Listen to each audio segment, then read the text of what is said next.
Hello, how's everybody doing today? Tim and Old Saws here.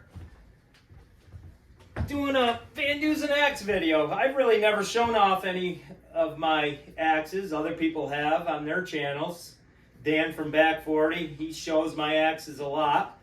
And Shibe from outside with Shibe. I think Brad showed the axe that he got up to Boonville. And outside in Michigan, he did a video on one of my axes. And if there's other people I missed, I'm sorry. It's hard to remember everybody. Oh, and actually, Hardworking Man, he did a video. He has a couple videos on my axes. So, these are ones that Brad from Firewood at the Furnace, I talked to him about these, I think up to Boonville back in August, and he actually sent them to me, I don't know, a month or so ago. And finally, I got them made, and they're ready to go back. I just got to package them up a little bit, wrap some cardboard around the handles and stuff, but they're ready to ship back to him because he's going to do a giveaway at the Fellowship of the Furnace. So I don't know, he's going to give one or two of these away, and three of them were his grandfather's axes, and those are my favorite to do, family axes and stuff. They mean a lot to other people, and that makes it better for me to do the axe. It's easier to do the axe because they have meaning to them, you know. It's not just one that somebody found at a tag sale or whatever, although those are cool, and you can find nice ones at a tag sale. So I'm going to open this up. Believe it or not, I didn't realize inside with lighting, it is not easy with lighting. So I don't know how good you guys, I did put a light in here. And it's not dark in here really, and I don't know how good you're going to be able to see. You might not be able to see the writing on the axes, the embossments and everything. But I'm going to show you these axes. And yeah. So here we go. We're going to show you these the best I can. And I wanted to explain to Brad some of the why I did what I did with some of these axes, just in case he wonders why.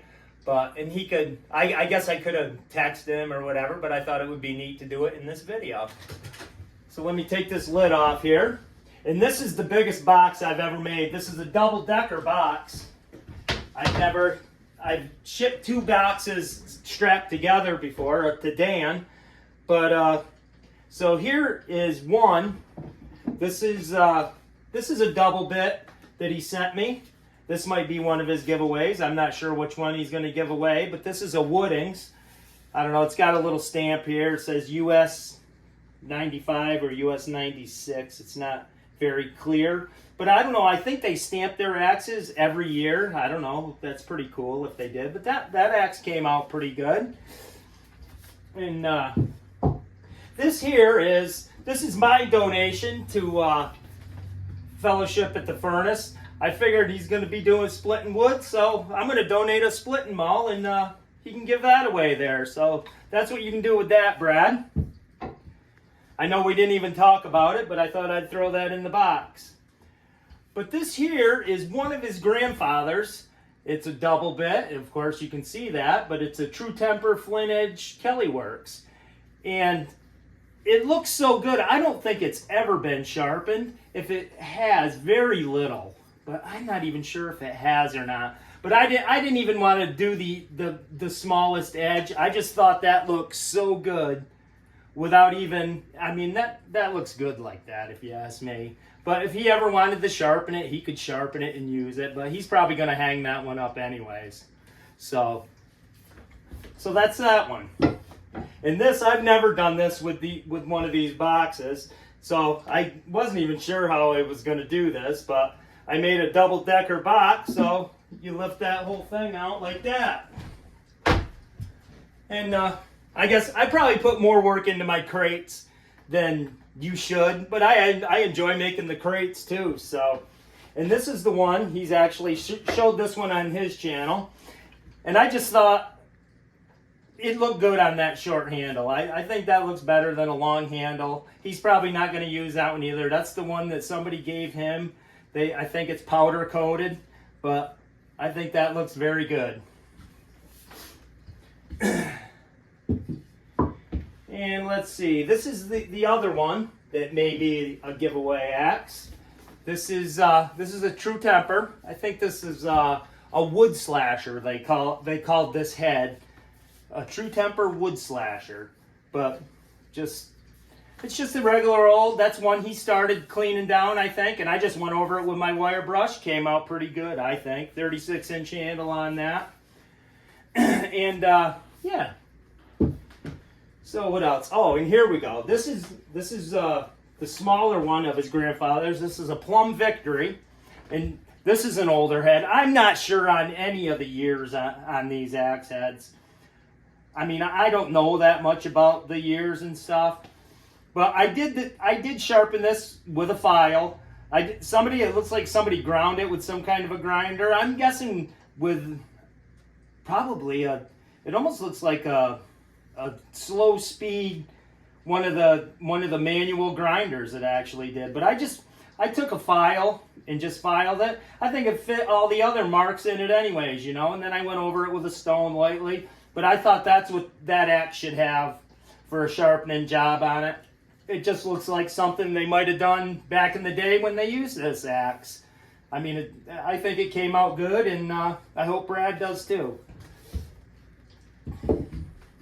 And here's the last one. This is a plum, 5-pound plum jersey pattern, and I did the same thing with it. I went over it with a file, nothing fancy, but it just fits the same as the grind it had on there where somebody ground that thing, and I just thought that was the way to sharpen these. And that one came out real good. I wanted to actually go out and buck a log with this one, but I didn't. But I think this one, if he wants to try this one and make a video of that, I'd like to see that, because I think this one would buck a log pretty good. That's a nice heavy head, and they do work good. They're if you're going to use them for chopping and bucking though, or not chopping, but bucking the log, I like a 28-inch handle better, because you have more control. They're more accurate with a shorter handle. But so, them are the axes, and on Brad's, I didn't put metal wedges in his, and I like them better without metal wedges. Just, it's better, and you can always, if you have to, if the head loosens up, you can always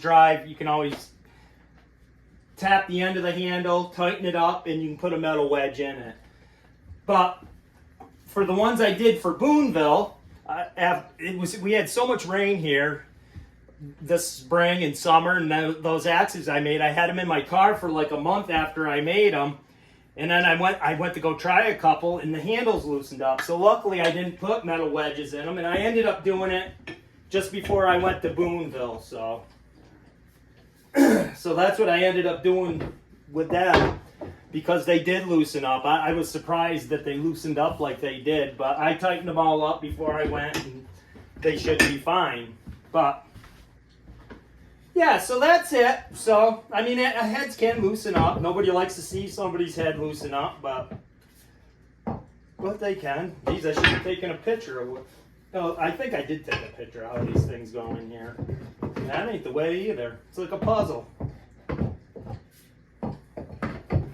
There we go. I got it. Yeah, there we go. There's the bottom. But yeah, just a lot of fun. I like doing it. And as you guys know, anybody's heard me before or heard Dan say, my goal is to get one in every state. So that's what I'm working at. So hopefully these go to a few different states. And I'll be posting this video after Brad gets them. It's going to be, and I got 2 weeks to get them there. So I'm going to ship these out tomorrow.